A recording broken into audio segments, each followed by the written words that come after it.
आरोप तो कृपात्री जी महाभाग के ऊपर भी लगे थे, उनके ऊपर आरोप नहीं, उनके ऊपर तो गोलियां चली थी। उनके ऊपर गोलियां चली, गौ माता के ऊपर गोलियां चली। ये तो आरोप है। ये छोटे मोटे जो ये लोग कर रहे हैं, जो ये अपने आप को एक मसीहा मानते हैं, जो ये मानते हैं कि हम गौ माता के आंदोलन को रोक लेंगे, क्या इनमें दम है? क्योंकि ये जो आंदोलन चल रहा है 1966 का आंदोलन चल रहा है, आज का आंदोलन नहीं है। उस आंदोलन को गोपाल मणि जी ने भी चलाया और उसके साथ साथ हमारे चारों शंकराचार्य चला रहे हैं। इस धारा प्रवाह को कोई रोकने वाला, अगर माई का लाल पैदा हो जाए गौ माता के लिए, अगर गौ माता को कोई रोकने वाला होगा तो उसके लिए गौ माता स्वयं उसको श्राप देगी और गौ माता स्वयं निर्णय देगी। और जहां तक आरोप की बात है, आरोप तो चंद्रमा के ऊपर भी दाग लगा हुआ है, भगवान कृष्ण के ऊपर भी दाग लगा, भगवान राम को भी गलत कहा गया, तो सबको गलत कहा गया। तो आज शंकराचार्य भगवान के ऊपर जो आरोप आ रहे हैं, ये खुद गौ माता करवा रही है, और जो भी करवा रही है वो गौ माता को राष्ट्र माता घोषित करने के लिए भगवान शंकराचार्य जी अविमुक्तेश्वरानंद महाभाग जो लगे हुए हैं, हम उनके साथ हमेशा थे और रहेंगे। और हम नहीं, सभी गौ भक्त उनके साथ हैं।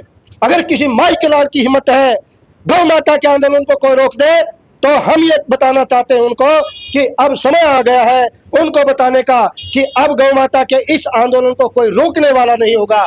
इसलिए ये जो आंदोलन चल रहा है, ये आंदोलन चलता रहेगा। और इस सरकार को हम बताना चाहते हैं कि ये छोटी छोटी बातें, ये अनर्गल बातें और ये छोटी छोटी हरकतें क्या एक सरकार को, एक हिंदू सरकार को शोभा देती है? क्या यह शोभा देता है? इस प्रकार से शंकराचार्य के ऊपर तुम आंदोलन को लगा दो, जो 2.5 वर्ष जो पुरानी परंपरा चल रही है, क्या उसको आप खत्म कर सकते हैं? नहीं। इसलिए ये हमेशा चलती रहेगी और गौ भक्त इसी प्रकार से गौ माता के लिए सेवा देते रहेंगे। आशुतोष ब्रह्मचारी नाम के एक व्यक्ति ने लगातार आरोप लगाता जा रहा है वो, अब तो उसका ये कहना है कि शंकराचार्य जी उसको जान से मारने की धमकी भी, मतलब ऐसा रखा है उनको जान से मारने की धमकी मिल रही है, तमाम तरह के आरोप वो लगा रहे हैं। देखिए, जो आशुतोष पांडे नाम का व्यक्ति है वो एक हार्डकोर अपराधी है और उसकी चार्जशीट अपराधी जिसके ऊपर 40 से ज़्यादा उसके ऊपर आपराधिक मुकदमे दर्ज हैं। जो रेप के केस के अंदर वांछित रहा, उसके अलावा 25,000 का उसके ऊपर इनाम रहा, जिला बदर रहा, गोकशी के केस में रहा, दुनिया भर के अपराधों के अंदर वो अपराध शंकराचार्य जी को क्या आरोप लगाएगा? और ये कहना कि शंकराचार्य जी उसको नुकसान पहुंचाने वाले, सरासर झूठी बात है।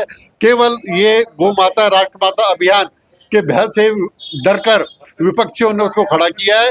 ये फर्जी केस है और आप थोड़े दिन में देंगे दूध का दूध पानी का पानी हो जाएगा और वो अपराधी कहीं ढूंढने से भी नजर नहीं आएगा, कहीं जाके बिल में अपने अकाउंट के पास छुप जाएगा। आखिर 4 पीठ के शंकराचार्य गौ माता राष्ट्र माता के लिए आवाज उठा रहे हैं, क्या कारण है कि अब तक गौ माता को राष्ट्र माता का दर्जा नहीं दिया गया? देखिए, ये सरकार जो है, ये सरकार नहीं चाहती कि शंकराचार्यों का नाम हो, ये चाहते हैं कि हमारा नाम हो, हमें टीआरपी मिले, न कि शंकराचार्यों को मिले। क्योंकि ये परंपरा जो चलती आ रही है 2,500 वर्ष पुरानी, तुमने तो आज पार्टी बनाई है, तुम्हारी तो आज सरकारें बनी है। ये 2,500 वर्ष पुरानी जो परंपरा चल रही है, जो हमेशा से धर्म के लिए, हमारे सनातन के लिए लड़ती रही है, और शंकराचार्य भगवान जी से लेकर के चारों पीठों ने आज तक जो काम किया है, आज तक राम मंदिर को लेकर के देख लो और राम सेतु को लेकर के देख लो। राम सेतु के समय मैं उस समय का गवाह हूं। उस समय राम सेतु के लिए जो चारों शंकराचार्य इकट्ठे हुए, तब जाकर के ये काम हुआ, और अब चारों शंकराचार्य इकट्ठे हैं और रहेंगे। ये हम शंकराचार्य जी से ये प्रार्थना करना चाहते हैं कि अब समय आ गया है इन सरकारों को बताने के लिए, 2029 से पहले हम क्यों न गौ माता को राष्ट्रमाता घोषित करवा दें। अगर ये करती है सरकार तो ठीक है, नहीं तो हम एक नई सनातन, जो पद्धति सनातन अनुसार एक स्वयं की हमारी पार्टी खड़ी होगी। पार्टी नहीं, वो सभी गौ भक्त खड़े होंगे और गौ माता की रक्षा के लिए काम करेंगे। गौ माता राष्ट्र माता। तमाम लोग हमारे साथ हैं, धन्यवाद।